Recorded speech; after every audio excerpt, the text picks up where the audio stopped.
ఓం శ్రీ మాత్రే నమః. ఈ వీడియో కనుక మీకు నచ్చినట్లయితే లైక్ చేసి జై గణేష అని కామెంట్ చేయండి. ఆషాఢ మాసం మొదలైంది కాబట్టి ప్రతి ఒక్కరూ ఖచ్చితంగా ఈ నియమాలు పాటించాలి. అవేంటో ఇప్పుడు మనం తెలుసుకుందాం. మన పురాణ గ్రంథాల్లో విశేషంగా ప్రస్తావించబడిన మాసాల్లో ఆషాఢ మాసం ఒకటి. తెలుగు పంచాంగం ప్రకారం జూన్ 26 నుండి జూలై 24 వరకు ఈ మాసం కొనసాగుతుంది. ఇది ఒక ప్రత్యేకమైన కాలం. ఇది శుభకార్యాలకు దూరంగా ఉండి భక్తి, నియమశీలత, పూజా విధానాలకు అత్యంత శ్రేష్టమైన మాసం. ఈ మాసంలో పాటించాల్సిన కొన్ని పంచాంగిక నియమాలు, పూజా పద్ధతులు, ఆహార నియమాలు, దాన ధర్మాలు, విశేషాలు మన ఆయుష్, ఆరోగ్యం, సంపద, సంతాన భాగ్యానికి బలమైన ఆధారంగా నిలుస్తాయి. ఈ వీడియోలో మీరు తెలుసుకోబోయే విషయం ఏంటంటే ఆషాఢ మాసంలో ఎలాంటి పనులు చేయాలి, ఎలాంటి పనులను నివారించాలి, ఏ దేవతల్ని పూజించాలి, ఏ ఆహారాన్ని తీసుకోవాలి, ఆరోగ్య రహస్యాలేంటి అన్నీ చక్కగా ఇప్పుడు మనం ఈ వీడియో ద్వారా తెలుసుకుందాం. ముఖ్యంగా ఆషాఢ మాసంలో వివాహాది శుభకార్యాలకు చేయకూడదు. కొత్తగా పెళ్ళైన జంటలు ఆషాఢంలో కాపురం చేయకూడదు. ఈ ఆషాఢ మాసం మొత్తం భార్యాభర్తలు ఇద్దరూ బ్రహ్మచర్యం పాటించాలి. కొత్త కోడల్ని ఖచ్చితంగా పుట్టింటికి పంపించాలి. ఎందుకంటే ఈ ఆషాఢ మాసంలో మహిళలు గర్భం దాల్చకూడదు. కాబట్టి ఈ ఆషాఢ మాసంలో కొత్తగా పెళ్ళైన భార్యాభర్తలు దూరంగా ఉండాలి. ఆషాఢ మాసంలో కొత్త కోడలు పుట్టింటికి వెళ్ళకపోతే అత్తా కోడళ్ళ మధ్య మనస్పర్ధలు వచ్చి గొడవలు జరుగుతాయి. అలాగే ఈ ఆషాఢ మాసంలో ఎలాంటి శుభకార్యాలు చేయకూడదని వేద పండితులు చెబుతున్నారు. పురాణాల ప్రకారం ఈ ఆషాఢ మాసం నుండి 4 నెలల పాటు శ్రీ మహావిష్ణువు విశ్రాంతి తీసుకుంటాడు.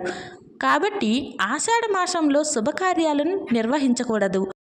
ఆషాఢ మాసంలో ముఖ్యంగా మునగాకు పప్పు, అలాగే నేరేడు పండ్లను తప్పనిసరిగా తినాలి. దీనికి కారణం ఏంటంటే వేసవి కాలం వెళ్ళి వర్షాకాలంలోకి అడుగు పెడతాం.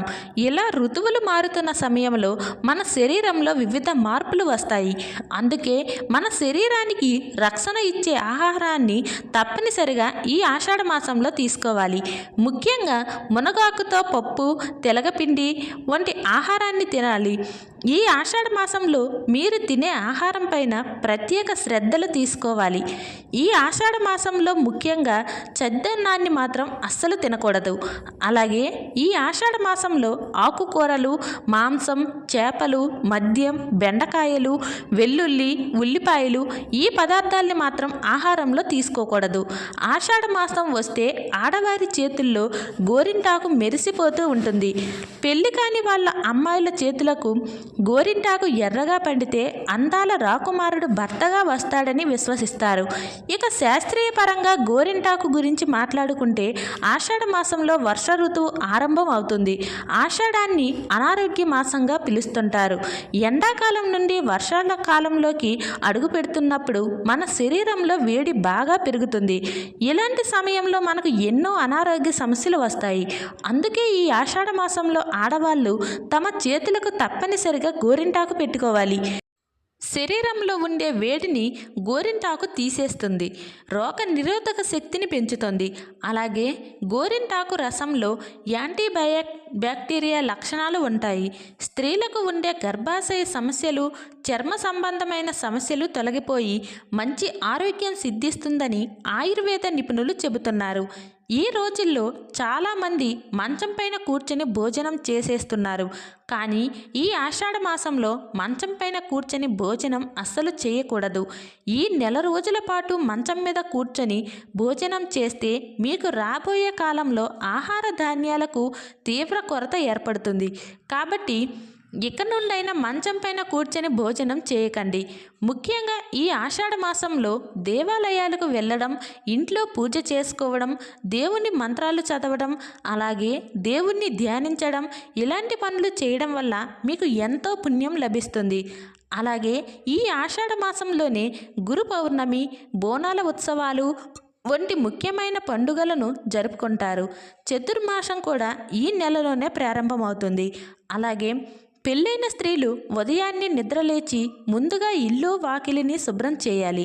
లేకపోతే మీ ఇంటికి దురదృష్టం పడుతుంది. దీంతో మీ ఇంట్లో ఎల్లప్పుడూ సమస్యలే ఉంటాయి. ఏ స్త్రీ అయితే ఉదయమే నిద్రలేచి ఇంటి ముందు కల్లాపి చల్లి చక్కగా ముగ్గులు వేస్తుందో ఆ ఇంట్లో ముక్కోటి దేవతలు నివసిస్తారని పండితులు చెబుతున్నారు. మనలో చాలామంది దీపారాధన చేస్తున్నప్పుడు ఒక కుంది మాత్రమే ఉపయోగిస్తారు. కానీ ఈ ఆషాఢ మాసంలో ఇంట్లో పూజలు చేసేటప్పుడు ఖచ్చితంగా 2 దీపాలు వెలిగించాలి. అప్పుడే మనం చేసే పూజలకు పుణ్య ఫలితం లభిస్తుంది. ఒకవేళ కనుక మీరు చేసే పూజలో ఒక కుంది మాత్రమే వాడినప్పుడు 3 ఒత్తులతో దీపారాధన చేయండి.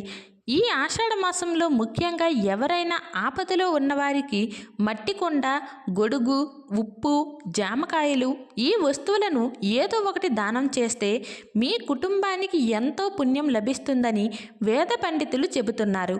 ముఖ్యంగా ఈ ఆషాఢ మాసంలో నీటిని వృధా చేయకూడదు. ఎవరైతే నీటిని వృధా చేస్తారో అలాంటి ఇళ్లలో లక్ష్మీదేవి నివసించదు. లక్ష్మీ లేని ఇల్లు కలహవిహీనమై అష్ట కష్టాలతో నిండి ఉంటుంది. ఈ ఆషాఢ మాసంలో శ్రీ మహావిష్ణువుని, ఈశ్వరుడిని, హనుమంతుడిని ఎక్కువగా పూజించాలి. ఎవరి జాతకంలో అయితే కుజుడు బలహీనంగా ఉంటాడో అలాంటి వారు ఈ ఆషాఢంలో శివునికి అభిషేకం చేస్తే జాతకంలో ఉన్న కుజదోషాలు కలిగిపోతాయి. ఈ ఆషాఢ మాసంలో ప్రతి ఒక్కరూ సూర్యోదయం కంటే ముందే నిద్రలేచి స్నానం చేసి సూర్యుడికి ఆర్ఘ్యం సమర్పించాలి. ఈ నెల మొత్తం సూర్యునికి ఆర్ఘ్యం సమర్పించడం వల్ల మీ ఇంటికి ఉన్న దరిద్రం మొత్తం పోయి సూర్యదేవుని ఆశీర్వాదం వల్ల మీ కుటుంబానికి ఐశ్వర్యం లభిస్తుంది. రాళ్ల ఉప్పు అంటే లక్ష్మీదేవికి చాలా ఇష్టం. కాబట్టి ఈ ఆషాఢ మాసంలో వచ్చే శుక్రవారం రోజున రాళ్ల ఉప్పును ఒక పేపర్లో కట్టి మీరు పడుకునే మంచం కింద పెట్టండి. తెల్లవారిన తర్వాత ఇంట్లో ఉండే స్త్రీలు ఎవరితోనూ మాట్లాడకుండా ఆ ఉప్పును తీసి ఎవరూ తిరగని ప్రదేశంలో పడేయాలి. ఇలా చేస్తే మీ ఇంట్లో ఉన్న దుష్ట శక్తులన్నీ పోయి లక్ష్మీదేవి మీ ఇంట్లో తిష్ట వేసుకొని కూర్చుంటుంది. అలాగే విపరీతమైన అప్పుల బాధతో ఇబ్బంది పడుతున్న వారు అప్పుల బాధలు తీరాలంటే కొబ్బరి నూనెతో దీపారాధన చేయడం చాలా మంచిది. పూజ చేసేటప్పుడు కొబ్బరి నూనెతో దీపారాధన చేస్తే ఇంట్లో డబ్బు సమస్యలు అనేవి ఉండవు. ఈ ఆషాఢ మాసంలో ముఖ్యంగా గాయత్రి మంత్రాన్ని జపించాలి. ఎవరైతే గాయత్రి మంత్రాన్ని జపిస్తారో అలాంటి వారికి అదృష్టం వరిస్తుంది. తమ జీవితంలో కష్టాలే ఉండవు. అలాగే మీ జాతకంలో కాలసర్ప దోషం ఉంటే ఈ ఆషాఢ మాసంలో ప్రతి సోమవారం శివాలయానికి వెళ్ళి శివుడిని దర్శించుకొని శివలింగానికి ఆవు పాలతో అభిషేకం చేయండి. ఈ విధంగా చేయటం వల్ల కాలసర్ప దోషాలు తొలగిపోయి శివుని అనుగ్రహం లభిస్తుంది.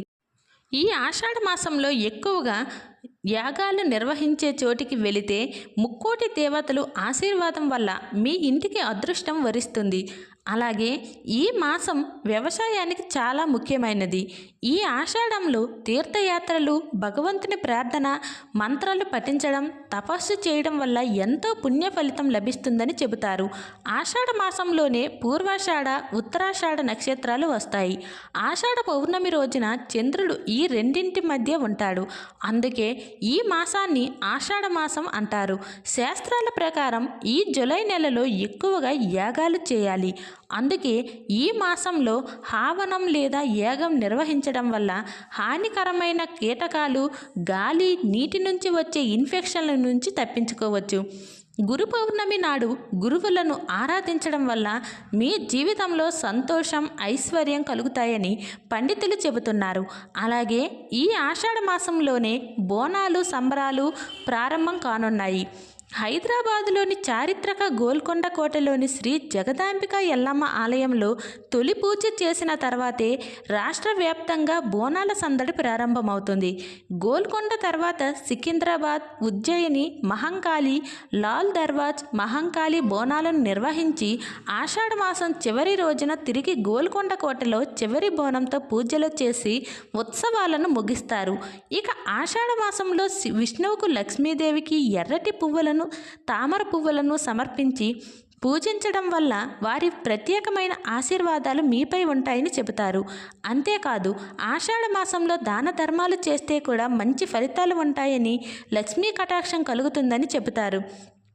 ఈ పవిత్రమైన ఆషాఢ మాసంలో మన పురాణ సంప్రదాయాలను పాటిస్తూ దేవతల పూజ శుద్ధమైన ఆచారాలు నియమాలను అనుసరిస్తే మన కుటుంబానికి శాంతి ఐశ్వర్యం ఆరోగ్యం నిండిపోతుంది. మనం పాటించే ఈ నియమాలు క్రమశీలత మన భవిష్యత్తును మెరుగుపరిచి పాపాలను తొలగించి పుణ్యాన్ని పెంచుతాయి. ఆధ్యాత్మికంగా ఎదగాలనుకునే ప్రతి ఒక్కరూ ఈ మాసాన్ని అత్యంత శ్రద్ధతో గడిపితే ముక్తి మార్గంలో ముందడుగు వేయగలుగుతారు. ఈ ఆషాఢ మాసం మీ ఇంట్లో శాంతి ఆనందం ఐశ్వర్యాన్ని తీసుకురావాలని మనస్ఫూర్తిగా ఆశిస్తున్నాము. అర్థమైంది కదండి. ఈ వీడియో కనుక మీకు నచ్చినట్లయితే లైక్ చేసి షేర్ చేయండి. మరిన్ని వీడియోస్ కోసం మన ఛానల్ను సబ్స్క్రైబ్ చేసుకొని మాకు కొంచెం సపోర్ట్ చేయండి. ధన్యవాదములు.